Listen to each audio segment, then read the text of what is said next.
Some fire danger concerns are back in your forecast in light of low relative humidity, some breezy conditions, and also dry vegetation, which it's no secret that we're in a significant drought here across the state of Georgia. So let's break down what to expect throughout today, but also possibly tomorrow. So first and foremost, let's go ahead and take a look at this fire weather concerns for today, where you see the majority of central Georgia is going to be outlined in what we call a fire danger statement. This just means have a little bit of extra caution when participating in those controlled burns or you do have open flames.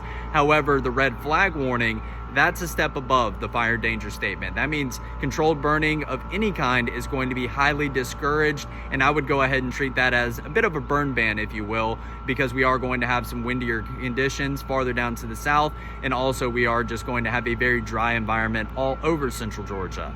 But as we go into tomorrow, we're actually forecasting the windiest day of the entire work week tomorrow. Take a look at some of those wind gusts that get up to around 30 to maybe even as high as 35 miles per hour throughout the late morning into the early afternoon tomorrow. I wouldn't doubt that we'll have another red flag warning issued for some counties here in central Georgia, but more than what is issued for your Tuesday. So make sure that you are trying to refrain from any of that controlled burning for the next couple of days until we can get an increase in the humidity, or we can get those gusty winds to finally subside out of the forecast. I think we'll have a little bit of that in the cards as we finally head into the weekend. So if you do need to burn anything in the way of some vegetation or some branches or some brush that has piled up somewhere in your yard, make sure that you are waiting until this weekend to do so and not the next couple of days, where the winds could cause some of those fires to spread rapidly out of control if they are not under control first and foremost.